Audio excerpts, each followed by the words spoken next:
dans l'église de Laodicée, Jésus se retrouve à l'extérieur. Il dit, je suis à la porte et je frappe. Posons-nous la question. Si Jésus est à l'extérieur, qui l'a mis dehors? Si Jésus est à l'extérieur, qui occupe la place à l'intérieur? Dans plusieurs cœurs, dans plusieurs vies, Jésus n'est plus à l'intérieur. Jésus se retrouve à l'extérieur. Vérifie bien, mon frère, ma soeur. Est-ce que Jésus est à l'intérieur de toi? Il est à l'extérieur. Si il est à l'extérieur, qui est à l'intérieur? L'amour de l'argent, l'amour de la notoriété, l'amour de la célébrité, l'amour de choses matérielles, l'amour, je ne sais pas moi, des femmes, l'amour des hommes, toutes sortes de péchés sont des choses qui peuvent habiter les cœurs. Et le temple de Dieu ne peut pas cohabiter avec Bélial. Troisième chose, Jésus dit, celui qui entend ma voix, qui ouvre, ça veut dire que la balle n'est pas dans le camp de Jésus. Lui, il est là et il frappe. Mais ta responsabilité, c'est d'entendre sa voix. Ta responsabilité, c'est d'ouvrir ton cœur. Chaque dimanche, tu vas à l'église. Chaque culte, on te prêche. Tu vas sur YouTube, il y a des prédications. Tu allumes l'écran de télévision, il y a la prédication. Tu allumes la radio, il y a des prédications. Tu vas sur Facebook, il y a des prédications. Actuellement, même sur TikTok, il y a des prédications. Tu écoutes, mais tu n'ouvres pas ton cœur parce que ton cœur est devenu dur. Tu as maintenant un cœur de pierre. Ce matin, le Seigneur dit, je frappe encore. Si tu entends ma voix, ouvre ton cœur. Bien-aimé, Jésus ne peut pas entrer. Si toi tu n'ouvres pas ton cœur, si toi tu n'ouvres pas ton cœur, si toi tu n'ouvres pas ton cœur, j'ai dit encore, si tu n'ouvres pas ton cœur, Jésus ne peut pas entrer. Ainsi il est à l'extérieur. En 2017 il a frappé, tu n'as pas ouvert. En 2018 il a frappé, tu n'as pas ouvert. En 2019 il a frappé, tu continues à venir à l'église. À chaque fois on prêche. Quelquefois tu as l'impression, ou partout où tu vas, on répète presque les mêmes choses. C'est Jésus qui est en train de frapper. Il veut que tu ouvres ton cœur. Bien aimé dans le Seigneur, l'enlèvement est une réalité. Jésus veut que tu sois sauvé, mais il veut que tu ouvres ton cœur. Pour que tu sois sauvé, il faut que tu ouvres ton cœur. Vous savez comment Dieu a oint du Saint-Esprit et de force Jésus de Nazareth, qui allait des lieux en lieux faisant du bien et guérissant tout ce qui était sous l'emprise du diable, car Dieu était avec lui. Ô Père, nous avons besoin de ton esprit, besoin de ton onction, afin de travailler efficacement pour l'avancée de ton royaume. Oint cette génération, oint-moi Seigneur, au nom de Jésus. Thank you, Holy Spirit. Nous allons lire le texte de la fois passée. Éphésiens chapitre 5 à partir du verset 25. Et nous prendrons aussi Matthieu chapitre 25 à partir du verset 1. Et nous allons finir avec le livre de Matthieu chapitre 22, le verset 14. Éphésiens chapitre 5, le verset 25 en descendant. Il est écrit: Marie, aimez vos femmes comme Christ a aimé l'Église et s'est livré lui-même pour elle, afin de la sanctifier par la parole, après l'avoir purifiée par le baptême d'eau, afin de faire paraître devant lui cette Église glorieuse, sans tache, ni ride, ni rien de semblable, mais sainte et irrépréhensible. C'est ainsi que le mari doivent aimer leur femme comme leur propre corps. Celui qui aime sa femme s'aime lui-même, car jamais personne n'a haï sa propre chair, mais il la nourrit et en prend soin, comme Christ le fait pour l'Église. C'est parce que nous sommes membres de son corps. Verset 31, si tu as ta Bible, lisons ensemble. C'est pourquoi l'homme quittera son père et sa mère et s'attachera à sa femme, et les deux deviendront une seule chair. Ce ministère est grand. Je dis cela par rapport à Christ et à l'Église. Du reste, que chacun de vous aime sa femme comme lui-même et que la femme respecte son mari. Amen. Amen. Prenons Matthieu, chapitre 25.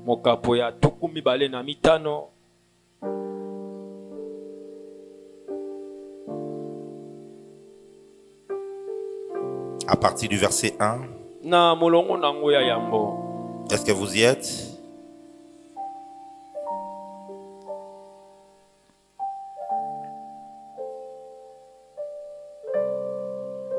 Moi, je n'y suis pas encore. Matthieu 25, à partir du verset 1. Le royaume des cieux sera semblable à 10 vierges qui, ayant pris leur lampe, allèrent à la rencontre de l'époux. 5 d'entre elles étaient folles et 5 sages. Les folles, en prenant leur lampe, ne prirent point d'huile avec elles, mais les sages prirent avec leur lampe de l'huile dans des vases. Comme l'époux tardait, toutes s'assoupirent et s'endormirent. Au milieu de la nuit, on cria, voici l'époux, allez à sa rencontre. Alors toutes ces vierges se réveillèrent et préparèrent leurs lampes. Les folles dirent aux sages, donnez-nous de votre huile, car nos lampes s'éteignent. Les sages répondirent, non, il n'y en aurait pas assez pour nous et pour vous. Allez plutôt chez ceux qui en vendent et achetez-en pour vous. Verset 10, on peut lire ensemble. Pendant qu'elles allaient en acheter, l'époux arriva. Celles qui étaient prêtes entrèrent avec lui dans la salle de noces et la porte fut fermée. Plus tard, les autres vinrent et dirent, Seigneur, Seigneur, ouvre-nous. Mais il répondit, je vous le dis en vérité, je ne vous connais pas. Verset 13, lisons à haute voix. Veillez donc, puisque vous ne savez ni le jour, ni l'heure. Matthieu 22, verset 14. Il est écrit, car il y a beaucoup d'appelés, mais peu d'élus. Que Dieu bénisse sa parole. Mettons-nous s'il vous plaît dans la présence.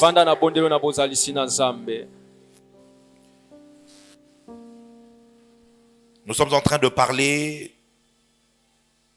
de l'enlèvement de l'église. Mythe ou réalité? Depuis 2 dimanches, déjà nous sommes en train d'exposer sur cela. Et le dimanche passé, on a commencé à répondre à la question qui sera enlevé. Qui donc sera enlevé? Voyez-vous, dans Apocalypse chapitre 2 et le chapitre 3, le Seigneur Jésus adresse le message aux 7 églises d'Asie mineure.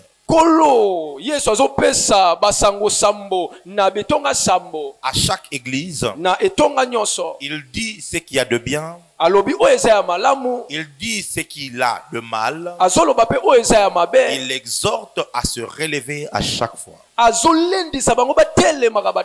arrivé à l'église de Laodicée, le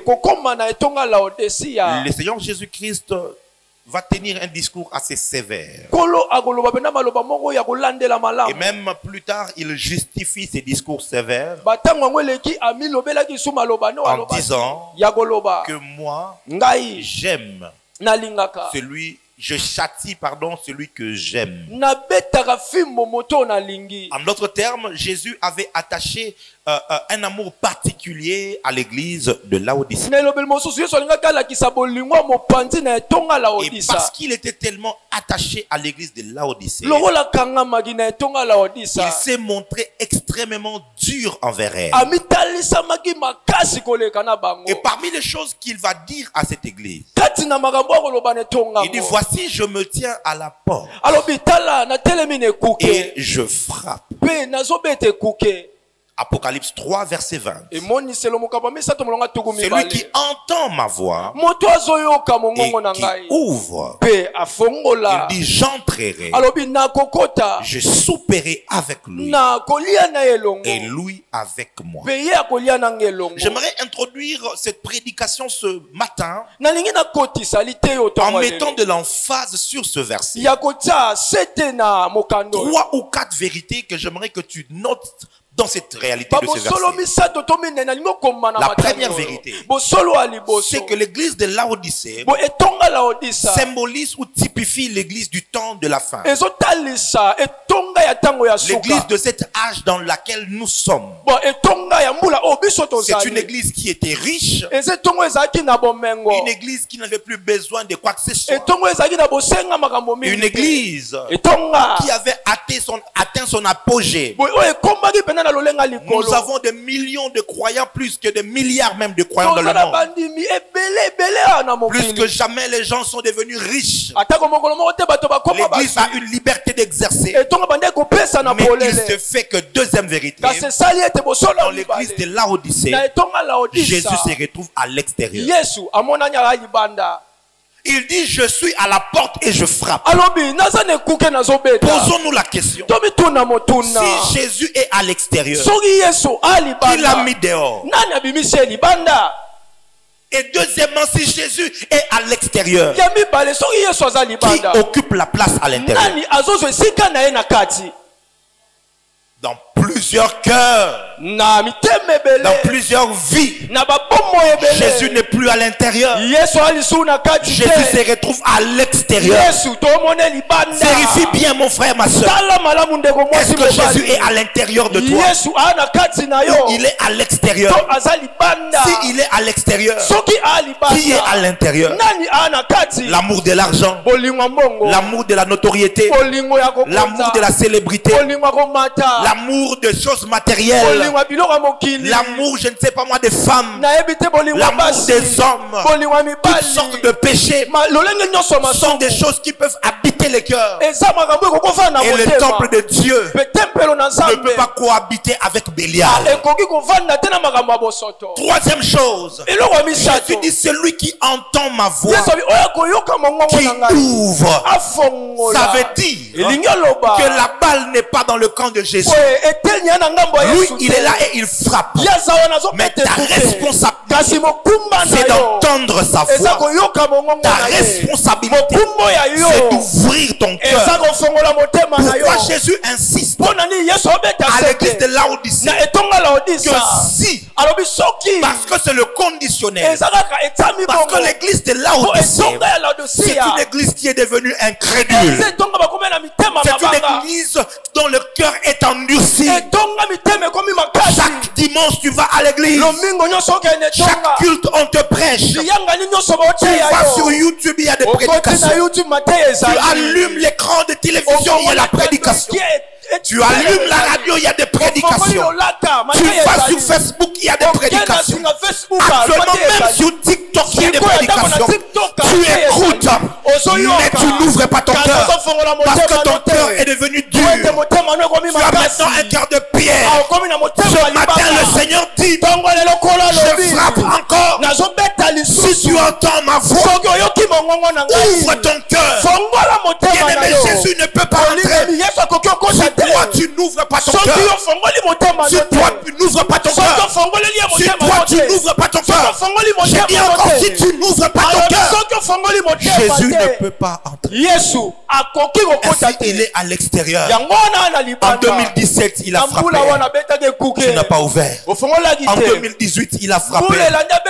Tu n'as pas ouvert. En 2019, il a frappé.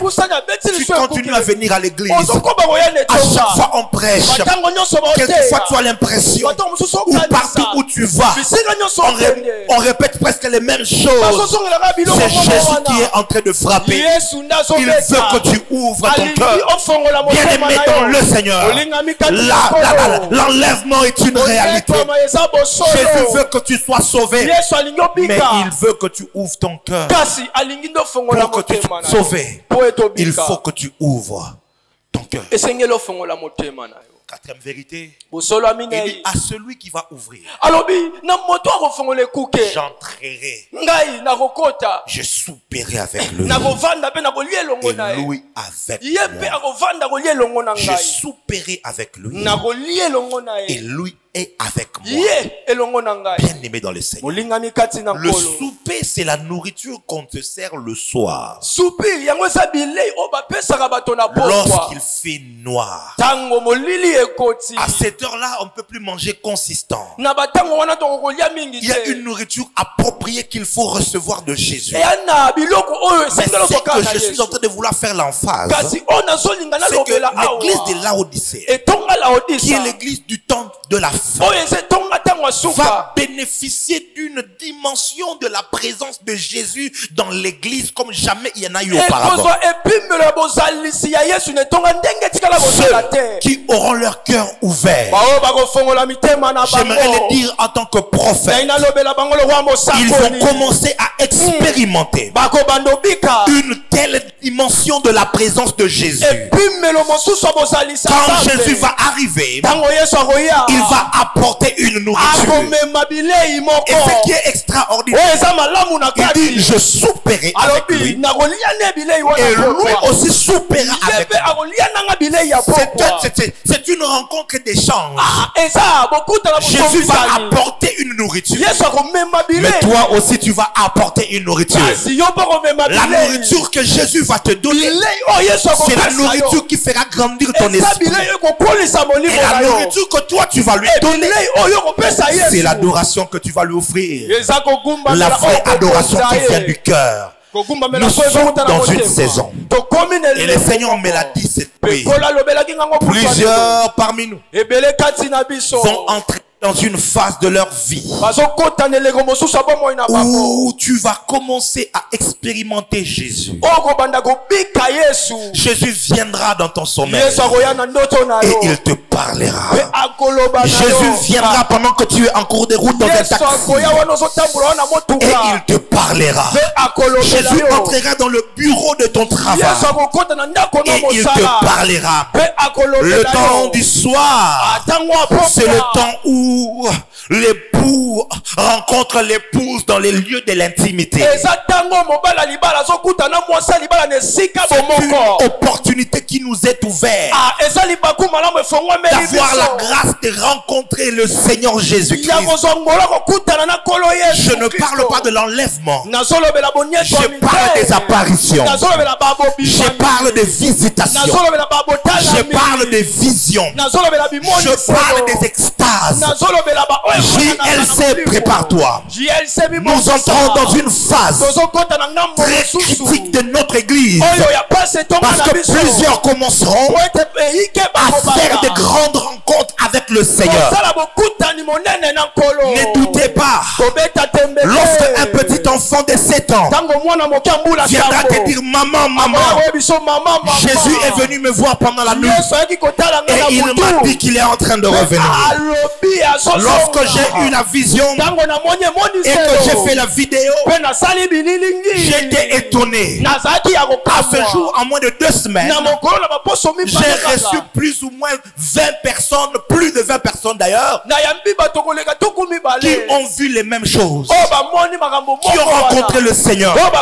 Les uns l'ont vu en Australie, les autres l'ont vu aux États-Unis, les autres à l'Équateur, d'autres vers Kisangani, d'autres en France.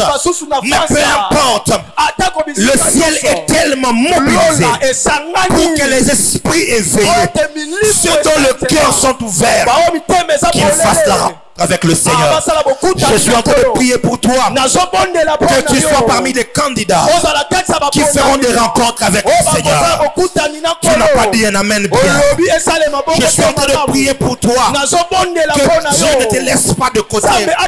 Lorsqu'il viendra visiter les saints, que tu sois parmi. J'ai dit que tu sois parmi.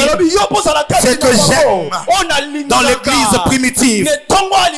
Dans l'église primitive, dans Actes chapitre 8, l'apôtre c'est 9 ou 8, bon, dans Actes des apôtres, l'apôtre Paul reçoit la visitation du Seigneur. Actes chapitre 9. Et là, le Seigneur lui apparaît comme une grande lumière. L'apôtre Paul, alors qu'il allait pour persécuter l'église, Jésus lui apparaît visiblement. Une grande lumière vient à lui.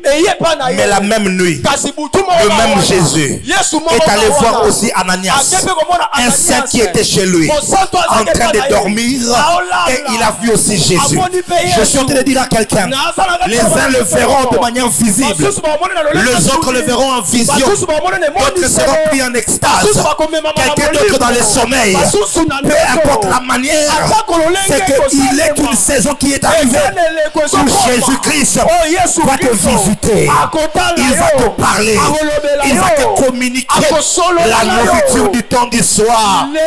Car celui qui a mangé de la nourriture de Christ ne va plus jamais vouloir manger la nourriture de quelqu'un d'autre. Quand le mercenaire viendra, il saura que ce que j'ai mangé, ce sont les paroles de vie. Ce sont les paroles de vie. Oh, quelqu'un est béni qui la croit.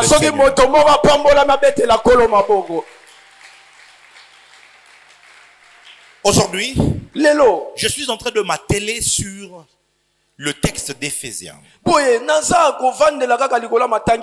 Jésus est en train de dire par l'apôtre Paul, c'est que Marie aimait vos femmes comme Christ a aimé l'église. C'est livré pour elle et afin de la purifier par l'eau de baptême, ainsi de suite, afin de présenter devant lui cette église qui est sans tache ni rude ni rien de semblable. Nous l'avions expliqué le dimanche passé. Maintenant, aujourd'hui, nous allons voir juste ce petit verset où il dit, c'est pourquoi l'homme quittera son père et sa mère et s'attachera à sa femme. Les deux deviendront une seule chair. Vous devez comprendre que ici, il est en train de parler d'une réalité qui se passe en Israël. Dans des traditions beaucoup plus anciennes, lorsqu'un homme voulait épouser une femme, il allait vers elle avec ses parents ou bien avec son oncle ou avec l'un des serviteurs puissants de son père.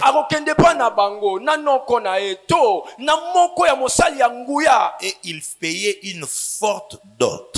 Une forte dot.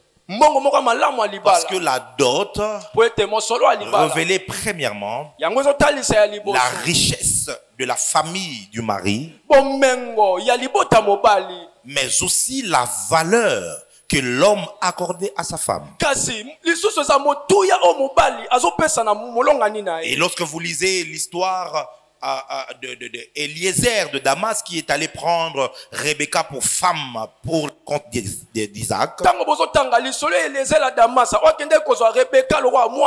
il avait amené plusieurs chameaux et qui était chargé de biens. Parce que Abraham était riche et qu'il donnait de la valeur à la femme qu'il voulait prendre pour son enfant.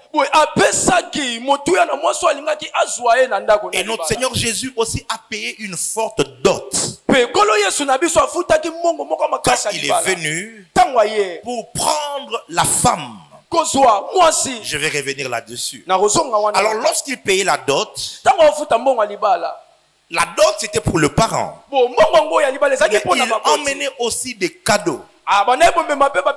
Des cadeaux en termes d'or, d'argent, des perles pour la femme. Alléluia. Il a apporté beaucoup de cadeaux. Vous trouverez cette histoire dans les livres de Genèse.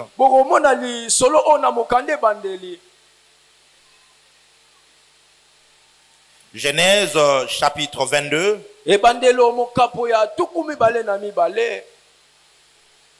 Pardon, Genèse chapitre 24. Ou le chapitre, vous allez souvent lire cette histoire. Comment est-ce que le mariage a été contracté? Genèse chapitre 24, ça a plusieurs versets. Jusque 60 et quelques même. Oh, gloire à Dieu, il pleut à nouveau. C'est pas plus.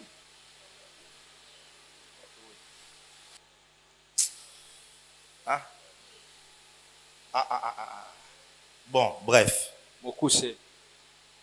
Alléluia. Amen. Alléluia. Amen. Donc, il va apporter des cadeaux pour la femme.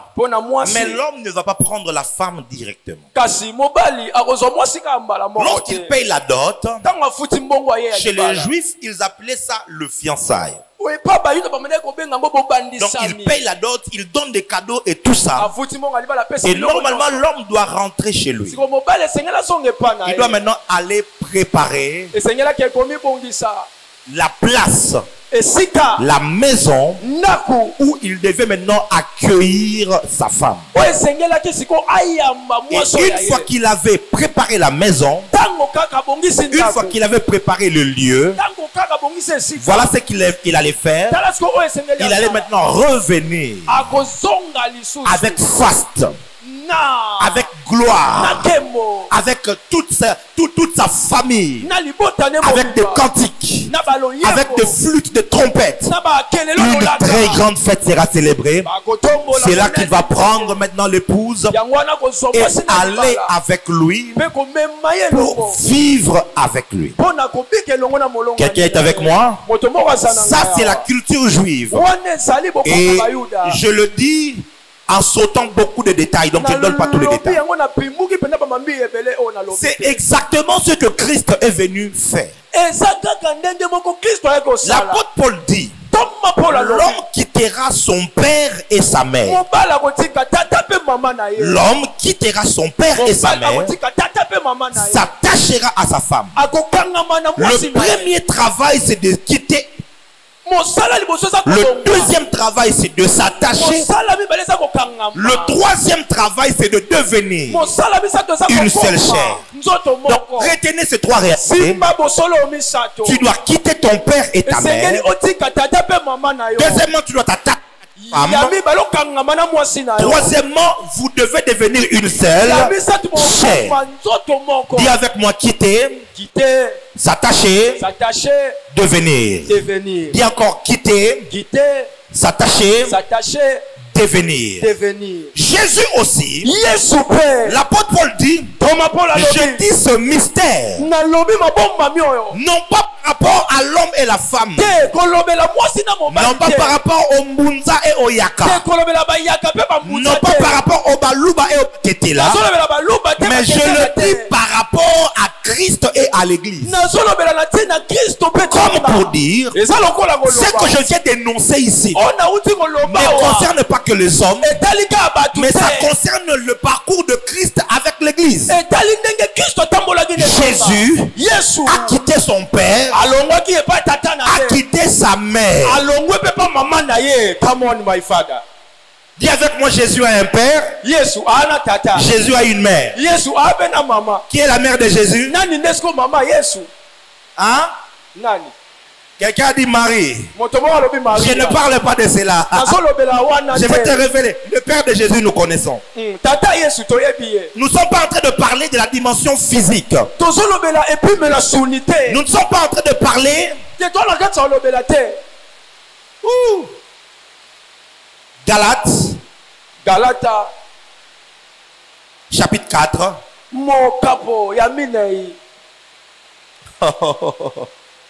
Thank you, Lord. Le verset 26. Si tu as ta Bible, je veux que tu lises ça. Galates 4, 26. Le Père, c'est la source de toutes choses. D'où Christ était sorti, d'où Christ a été tiré. Lorsque nous parlons du Père de Jésus, on n'est pas en train de faire mention d'un homme qui a mis au monde, qui a donné une sémence et puis là, non. Alléluia. La Bible dit, au commencement était la parole. La parole était avec Dieu. Et la parole était Dieu. C'est-à-dire, au commencement, c'était la parole. La parole était avec Dieu. Il y a Dieu et il y a la parole. Non, il y a Dieu, il y a la parole. Ça fait deux entités. La parole, c'est ce que Dieu possède. Et on dit maintenant, la parole là était en elle-même Dieu. C'est-à-dire quoi? La source qui est le Père de toutes choses, il fonctionne avec la parole. Il parle. Et la parole là, c'est elle qui a créé toutes choses. Et cette parole là, lorsqu'elle a été faite chair, c'est alors qu'on l'appelle fils de Dieu. C'est-à-dire quoi? Dieu a pris sa parole, il l'a envoyé sur la terre. C'est comme ça que nous disons que Jésus est Dieu, parce que il est la parole de Dieu qui s'est fait homme. Donc nous savons maintenant que le Père de Jésus, c'est la source de toutes choses. Mais Galates nous montre la mère de Jésus. Il dit, mais la Jérusalem d'en haut est libre. C'est notre mère. C'est notre mère. La Jérusalem céleste. C'est pourquoi Jésus est sorti de son père et a quitté Jérusalem céleste. Il est venu sur la terre pour s'attacher à sa femme. Qui est sa femme? C'est l'église. Mais comment est-ce qu'il s'attache à la femme? Il devait payer une forte dot. C'était quoi la dot qu'il a payée? C'est la dot du sang. Son sang qu'il a versé. Il a payé la dot. Il n'a pas versé le sang pour payer à Satan, bien aimé. Non. Satan a été écrasé. Mais le sang, c'était pour payer la justice de Dieu. C'était pour payer la justice de Dieu qui a été offensé par le péché de l'homme. Alors Jésus vient. Il dit, Père, moi je veux ce peuple. Je veux ces hommes. Paye-moi la dot. Et Jésus descend et il verse le sang. Et sur la croix, il dit, tout est accompli. En grec, c'était telestai. Dans le langage commercial, on dit merci payé. Tu vois, quand tu as acheté une histoire en ville, on te donne le reçu. Chez les Chinois, ils mettent un cachet. On écrit merci payé. Comme pour dire, la marchandise vendue n'est ni reprise, n'est ni échangée. Quand Jésus dit tout est accompli sur la croix, il est en train de dire, j'ai tout payé. J'ai tout payé. La dette a été payée. La dot a été payée. Maintenant, ce que je viens de faire ne peut plus être renversé. Vous ne pouvez même plus revenir sur ça. Jésus a payé une forte dot. Et il ne s'est pas arrêté là. Quand il est ressuscité, il monte au ciel. Il dit j'enverrai. Je prierai le Père. Il vous envoie un autre consolateur. Il envoie le don de Dieu avec les dons de l'Esprit.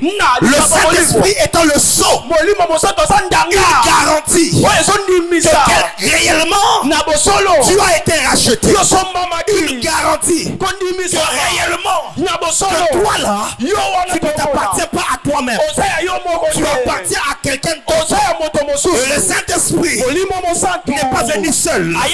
Il a amené des dons. Le don de prophétie, le don de guérison, le don de miracle.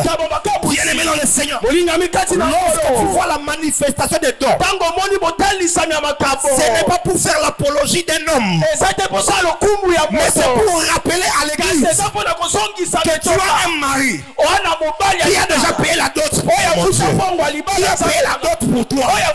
Et tu écoute-moi, tu ne t'appartiens pas à toi-même. Tu appartiens à quelqu'un. Tu es fiancé à quelqu'un. Cette personne s'appelle Jésus. Il a payé la dot de son sang. Il a donné le Saint-Esprit comme gage, comme des cadeaux pour te revêtir, afin que tu n'aies pas la honte. Bien-aimé dans le Seigneur, lorsque tu marches et que tu as le Saint-Esprit, lorsque tu marches dans le monde spirituel, on trouve que tu es habillé avec des habits royaux. Quand tu marches dans le monde spirituel, on trouve que tu as des perles. On trouve que tu es réel, tu n'es pas nu. Parce que le Saint-Esprit devient le vêtement qui couvre la nudité de ta chair. J'ai comme l'impression que je ne prêche pas la bonne église. Humainement, tu es faible. Tu as aussi des faiblesses. Le diable peut t'attaquer. Tu as des combats à gauche et à droite. Il y a des esprits qui en veulent à notre salut. Alors qu'est-ce que Jésus fait? Il te donne le Saint-Esprit. Quand tu as le Saint-Esprit, maintenant tu n'es plus seul. Tu n'es pas nu. Tu es revêtu de lui. Tu es revêtu de l'Esprit de Dieu. Quand tu marches, on ne te voit pas seulement, mais on voit que tu as quelque chose de riche en toi. Tu as quelque chose qui est à la dimension de Dieu. C'est le Saint-Esprit. Je prie que quelqu'un reçoive le Saint-Esprit. Il s'est attaché pour la relation, pour éduquer. Alors j'avais dit la fois passée que Esther, quand il a été sélectionné, il fallait qu'elle soit préparée au travers d'un eunuque. Le Saint-Esprit aussi, comme cet eunuque, il vient te préparer. Il vient te dire que ton mari, il n'aime pas le mensonge. Ton mari, il n'aime pas l'orgueil. Ton mari, il n'aime pas... quoi d'autre que vous connaissez? La sorcellerie. Il n'aime pas ça. Vous savez, lorsque tu es fiancé et que tout est rose, rose, rose, dans les fiançailles, c'est un mauvais présage pour votre mariage. Parce que c'est dans le fiançailles que les caractères et les comportements se découvrent. C'est là que l'homme dit à sa femme, à son fiancé, à sa fiancée, je n'aime pas ça. Cette manière de t'habiller là, je n'aime pas. Oh non, mais non, je suis nous. Tu t'habilles comme une prostituée, je n'aime pas. Je n'aime pas ça. Et jusqu'au jour où la femme change sa manière de s'habiller, l'homme lui dit, ah, tu es très bien habillé. Toi, tu aimes seulement comme ça, et moi j'aime que tu t'habilles comme ça. Dans le fiançailles, la fiancée va apprendre qu'est-ce que son homme aime, qu'est-ce qu'il apprécie, qu'est-ce qu'il n'aime pas. Et ça maintenant, c'est le rôle du Saint-Esprit au travers la parole qui va te dire voilà, ça Jésus n'aime pas, ça Jésus n'aime pas. Voilà pourquoi tu ne peux pas prétendre attendre l'enlèvement, si toi tu ne lis jamais la Bible, si toi tu n'ouvres jamais les Écritures pour chercher à savoir qu'est-ce que Jésus attend de moi, qu'est-ce qu'il veut de moi, c'est dans la parole qu'il te dira. Telle chose il faut enlever, telle chose je n'aime pas. Je me souviens lorsqu'on était fiancés avec Mamie, elle avait un truc. C'est que quand elle vient chez moi, elle commence à me parler de ses amis. Oh non, tu vois tel ami là. Oh, il y a eu tel problème. Il y a telle chose. D'ailleurs, avec son fiancé, ils ont des problèmes comme les femmes même. Un jour, je l'ai regardé. Je dis donc, moi, Jimmy Mbaya, prophète de l'Éternel, je vais m'asseoir là pour parler des gens. Vraiment. Ça l'a fait mal. Oh, il n'aime pas qu'on parle. En fait, je devais lui dire que moi, je ne prends pas le temps, je n'ai pas le temps de parler des gens. Non. Maintenant, quand je reviens, elle me donne les informations. Oh, tu sais, en Ukraine, il y a des... Parle-moi des idées, parle-moi des choses qui élèvent. Ça, c'est moi. Yo déjà eu bobal mon motal à théâtre, on dirait le romsus. Olinga otonga, on dirait mon amour. Bon, ça c'est toi.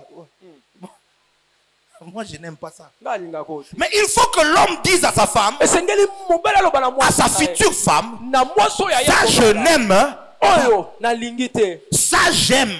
Et maintenant le Seigneur Jésus nous a laissé le Saint-Esprit pour nous dire ce qu'il aime et ce qu'il n'aime pas. Et il a dit, je m'en vais préparer un lieu.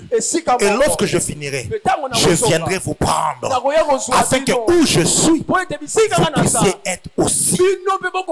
Voyez, la phase dans laquelle nous sommes, c'est la phase de s'attacher. C'est la phase de s'attacher.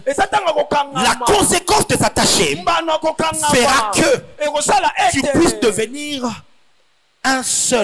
une seule chair avec lui. C'est-à-dire, il y aura une telle fusion au point où quand on va te regarder, et toi et Jésus, il n'y aura plus de différence. C'est dans cela qu'on parle d'être sans tache, ni ride, ni rien de semblable. C'est-à-dire que tu atteins un niveau où tu ressembles totalement à Jésus. Ta manière d'aimer, tu aimes comme Jésus. Tu pardonnes comme Jésus. Tu te sanctifies comme Jésus. Tu vis dans la pureté comme Jésus. Tu opères aussi comme Jésus. Tu parles comme Jésus. Tu pries comme Jésus. Finalement, qu'est-ce qui se passe? C'est qu'en réalité, il n'y aura plus de distinction entre toi et Jésus. Avant l'enlèvement, ceux qui seront enlevés vont connaître le prémisse de cette dimension. Mais la plénitude de cette dimension, c'est lorsqu'il nous prendra et nous irons aux noces. Voilà pourquoi il y aura une trompette qui va sonner. La trompette, ce sera pour annoncer la fête. La trompette, ce sera pour annoncer que l'époux est en train d'arriver. Et quand il nous prendra, il y aura le noce qui va se faire. Et dans ce noce-là, le Seigneur va enlever la corruption. Il va enlever la corruption de notre corps. Et il va te donner un nouveau corps. Et tu seras semblable à lui. Exactement comme lui. Au point que lorsque nous reviendrons maintenant sur la terre avec lui, Jésus n'aura plus besoin d'être partout à la fois. Parce que où tu seras, tout le monde verra Jésus. C'est-à-dire que Jésus sera à Jérusalem. Mais toi, tu te retrouves à Toronto. Et quand les gens veulent voir Jésus, ils viendront vers toi. Quand ils s'approchent, ils regardent. Ils verront Jésus. Parce que et toi et lui, vous serez une seule même chair. Car Jésus quittera son père et sa mère s'attachera à l'église. Et les deux deviendront une seule chair.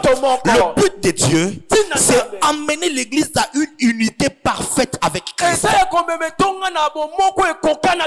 Ce n'est que ceux-là qui vont maintenant se laisser travailler de la sorte, qui seront préparés de la sorte. Seuls ceux-là connaîtront l'enlèvement. Mes frères et sœurs, la nouvelle naissance, pour plusieurs personnes, ils ont cru que c'était la finalité de toute chose. La nouvelle naissance, c'est comme quelqu'un qui quitte, prénom Équateur. Il va à l'aéroport. Il prend un avion. Pendant, je crois, 1 heure ou 2 heures de vol, il descend à Kinshasa. Lorsqu'il arrive à Kinshasa, il est vraiment dans la ville, mais il est à l'aéroport. Vrai ou faux? Qui a déjà fait un petit voyage en avion? Lève la main. Ah, on est nombreux. Lève bien, on n'est pas honte. Que Dieu te fasse aussi grâce que tu fasses ne fût-ce qu'un voyage à Lubumbashi. Voyager, c'est pas seulement aller en Europe. Hein? Tu peux prendre l'avion, même un petit porteur, tu vas à Mwanda. La première fois que je suis monté dans l'avion, je suis allé en Mbujimai. J'ai voyagé, c'est le plus important. Donc, tu descends. Ils vous diront, nous avons atterri, il est exactement à 14 h à Kinshasa. On vous donne le degré, il fait 31 degrés, la température, okay. Bienvenue à Kinshasa, le maître de bord, ok. Vous descendez de l'avion, vous êtes à Kinshasa, mais vous faites la queue. Vous faites la queue, Moulongo, et vous allez attendre devant l'officier de DGM, je crois. Il te pose la question, tu vas où? Si tu as le passeport congolais, donc on ne te complique pas. Tu vas où? Non, tu vas habiter où? Pendant combien de temps? Je crois, et tout ça. Non, je vais habiter à la commune de Kinshasa, au Barumbu, à telle adresse, on note. Ok. On te dit, on te remet, soyez les bienvenus. Alors, tu vas sortir de l'aéroport et commencer à explorer la ville de Kinshasa. Tu prends le transport là à l'aéroport, vous dépassez Kingasani, vous dépassez Massina, vous dépassez des bonhommes, vous dépassez Limité, hein? Vous arrivez je ne sais pas moi où et puis vous entrez Barumbu. Et puis tu descends à l'arrêt, et puis tu vas à l'adresse, et puis tu arrives. La question est, si quelqu'un descend de l'aéroport, est-ce qu'il est à Kinshasa ou il n'est pas à Kinshasa? Mais est-ce qu'il est arrivé chez lui? Pardon? Est-ce qu'il est arrivé chez lui? L'aéroport c'est l'entrée. Mais la destination c'est chez toi. De même aussi, lorsque tu reçois l'évangile, tu acceptes et tu confesses Jésus, tu crois qu'il a été ressuscité, tu vas naître de nouveau, tu atterris dans l'aéroport. C'est le commencement, ce n'est pas la finalité. Maintenant regarde, celui qui avant qu'il ne meure, il naît de nouveau, il obtient la grâce. Celui qui naît de nouveau 1 minute avant l'enlèvement là, il obtient la grâce parce qu'il a atterri dans la ville. Mais toute personne qui atterrit à Anjili et refuse d'entrer dans la ville, soit c'est un rebelle, soit on va l'arrêter, soit il aura des problèmes. Je parle comme un être humain pour vous faire comprendre les choses célestes. Je sais pas si quelqu'un comprend ça. Je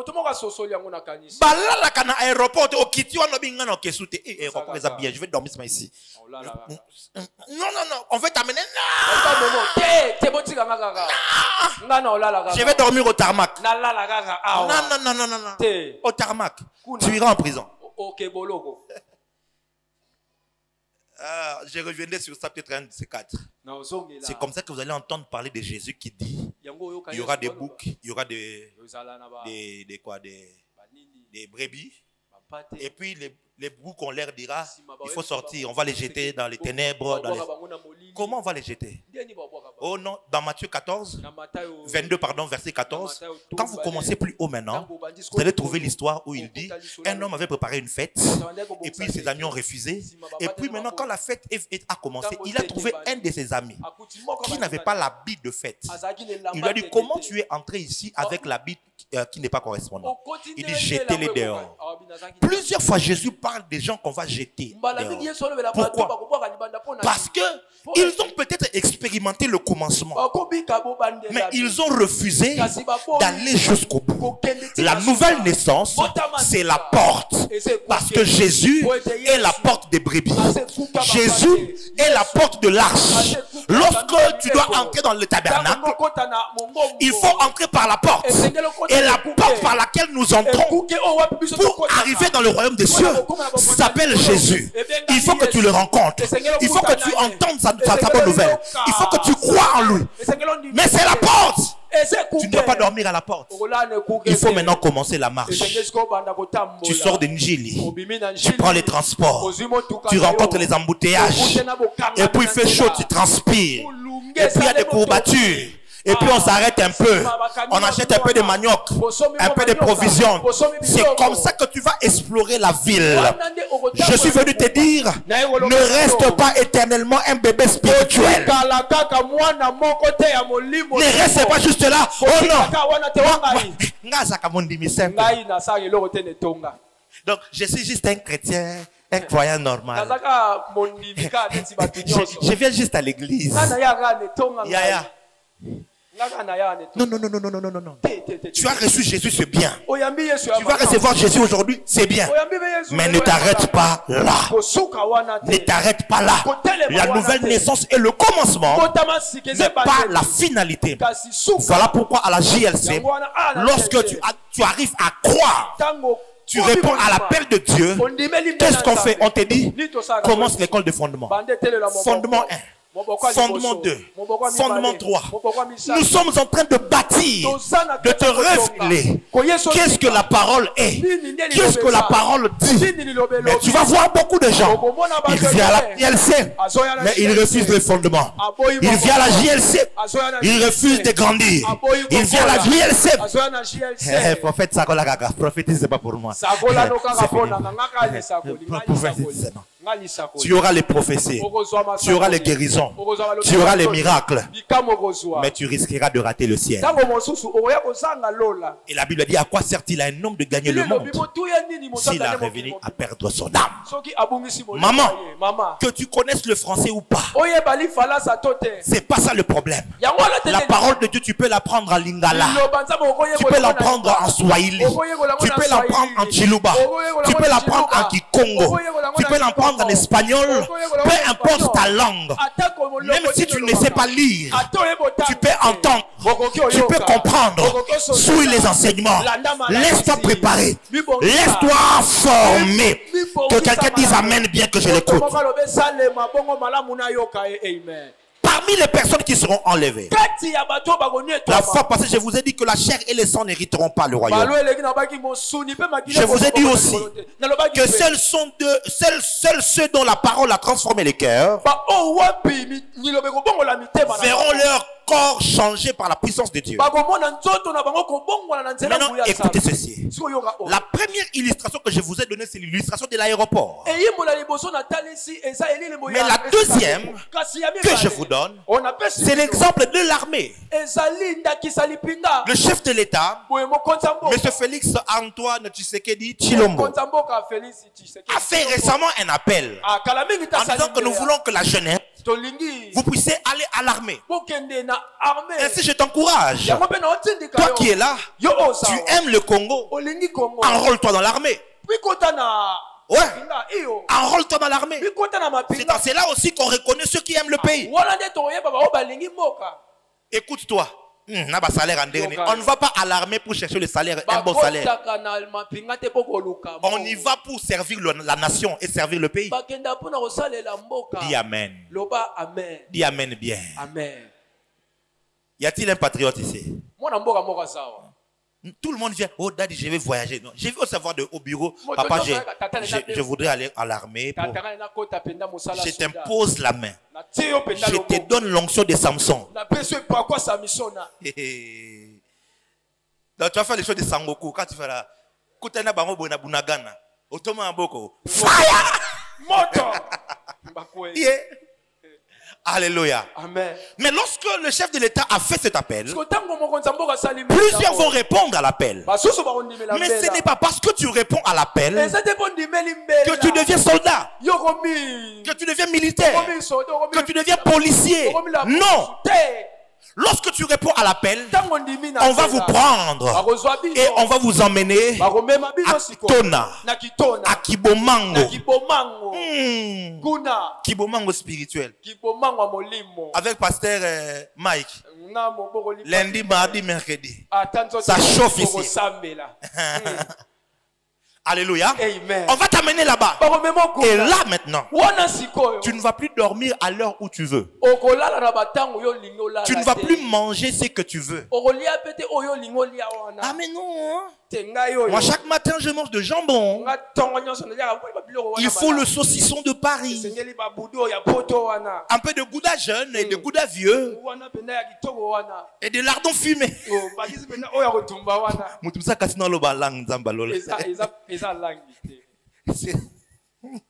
Avance, prophète. Oh Jésus. Yes. Mais les choses que les blancs mangent là quelquefois. Il y a un conseil gratuit, ça entre parenthèses. Ce que les bandes mboka. Tu vas bien dire quelque part bâtir bilo rebelle. Conseil gratuit. Il y a bilo yebi. Comment compliqué t'es? Je me souviens, on est allé quelque part là. J'ai vu un truc là, et quoi foro.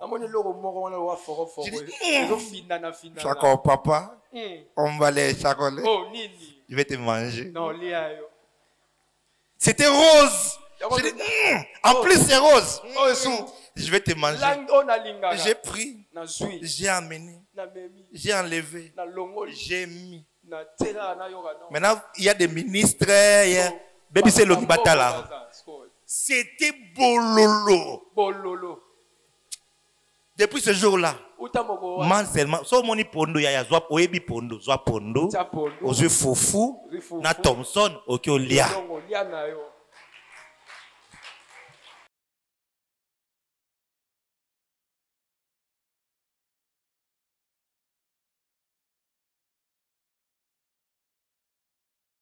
Tu ne vas plus manger ce que tu veux. Oh non, mais non, mais non, moi je n'aime pas le foufou. Moi j'aime les pommes de terre. La purée de pommes de terre. Là-bas, à Kibomango, on va te préparer les riz et les haricots. Sans truc. Avec juste de l'eau, on a chauffé. On a mis un peu d'huile seulement. Mange. Même si tu fais les fiers aujourd'hui, tu fais les pierres demain. Après 4 jours, histoire à frère Wana Lobana, Lia Wangila Kala. Ake na belle famille. C'est bilo kwa olia Wangila to lambi to. Oh non, je ne mange pas. Eka okende koki bemvula makase bande. Ti désert. Bat baki olala babongisi les bilo na salon alala. Allez. Désert oki mia. Ake na cuisine atala boye nzungu propre. Biloko propre, basani propre. Abeza bina nalia wangila kala. Donc après 4e jour, tu vas manger. Tu vas manger. Là-bas, tu ne vas pas te réveiller à l'heure où tu veux. On vous réveille à 4 heures. Si tu ne veux pas, on vous jette de l'eau. Les premières semaines sont dures. Un mois après, tu t'habitues. Maintenant, avant qu'on jette l'eau, tu te réveilles déjà. Tu manges déjà. C'est qu'on te présente. Vous faites des sports. Mais pendant l'entraînement, il y a ceux qui vont se blesser, qui seront enlevés, disqualifiés. Il y a de ceux qui vont, comment on les appelle comment on les appelle déjà? Les fugitifs, non pas les fugitifs, on les appelle les déserteurs, qui vont déserter. Na tubela mutu neti ngaso ina kena armée na okima après une semaine. Et aka ko tubela pamba. Ah nga na monena bwe. Déjà moi je dors en retard. Donc si vous me demandez de dormir à 20h, na kokate. Après ce qu'on a la muka 4h, nan. Mais si tu vas là-bas, il y a de ceux qui ne vont pas arriver. Ils vont fuir. Et vous savez comme dans l'armée, il n'y a plus question de filles, des garçons. Hein? Tout le monde, vous avez droit à la même formation. Il faut monter dans les histoires. Et puis quelqu'un ne va pas pouvoir faire ça. Il fouille. Papa, je suis en train de mourir, viens me prendre. On les prend, ils quittent. On les prend, ils quittent. Ils étaient entrés à 3000, mais après peut-être 2 ans de formation, ils vont rester peut-être 800, peut-être 1300, peut-être 700. Ceux qui vont arriver jusqu'au bout, c'est eux maintenant qui vont être revêtus. Voyez-vous, s'ils seront revêtus, ils vont avoir des grades, si le possible. On va leur remettre l'armée, l'arme, la tenue, et ils seront présentés comme étant de militaires. Voyez-vous, de même aussi. Quand tu crois en Jésus, tu es enrôlé dans l'armée. Voyez, mais ce n'est pas tout. Il faut maintenant que tu sois préparé. Mais parmi nous, dans le chemin, il y a de ceux qui se fatiguent. Il y a de ceux qui rentrent en arrière. Il y a de ceux-là qui se disqualifient même avec le temps. Il y a de ceux qui abandonnent la foi. Il y a de ceux qui font naufrage. Il y a de ceux-là qui se découragent au fur et à mesure. Mais il y a aussi de ceux qui tiennent la parole, qui disent quoi que c'est difficile, je ne lâcherai pas. Quoi que c'est pénible, je ne lâcherai pas. Je suis venu prêcher quelqu'un ce matin pour lui dire ne lâche pas la parole. Même quand on te ferme des portes, ne lâche pas la parole. Même quand ta famille va te persécuter, ne lâche pas la parole. Même quand ton patron va vouloir te chasser du travail parce qu'il voulait que tu couches avec lui, mais toi tu as refusé, ne lâche pas la parole. Ne lâche pas la parole. Demeure fidèle jusqu'au bout, car celui qui persévérera jusqu'à la fin sera sauvé. Matthieu 22, verset 14 dit, il y a beaucoup d'appelés. Beaucoup d'appelés. Aujourd'hui, quand vous allez à Kinshasa, à cette heure-ci, plusieurs églises sont remplies. Beaucoup d'églises sont remplies. Tout le monde va à l'église le dimanche. Que ce soit à l'église catholique, protestante, dans les églises de réveil, dans plusieurs autres formes d'églises. Les gens sont allés prier parce que beaucoup sont appelés. C'est le grand recrutement.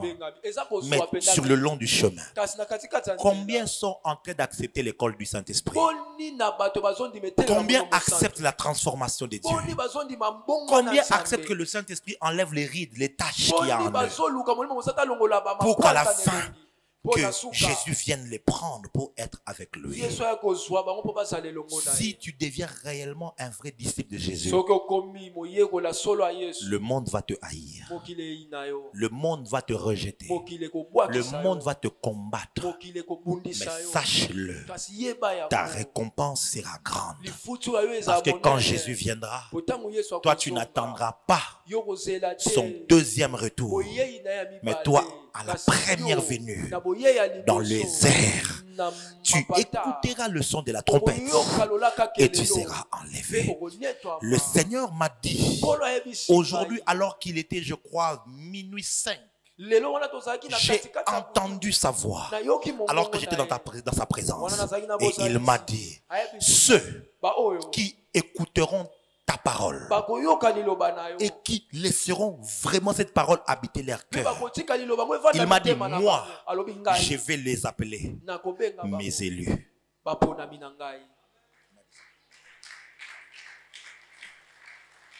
Ainsi donc à la JLC, il y a beaucoup d'appelés tels que nous sommes à ce nombre, mais Dieu m'a envoyé avec ce message pour chercher ses élus. Et les élus entendent comme pas comme tout le monde. Leur cœur sera saisi. Et ils vont tout faire pour mettre cette parole en application. Et ils commenceront un voyage avec le Saint-Esprit. Le Saint-Esprit te dira, cours, va évangéliser, reviens comme ceci, fais les enseignements, va à gauche, va à droite, enlève telle chose, abandonne telle chose, telle manière de vivre, laisse cette voie-là, quitte telle personne. Je te dis, cette voie-là, elle n'est pas facile. C'est rempli de pleurs. Ouais. Tu vas pleurer. Seigneur, pourquoi?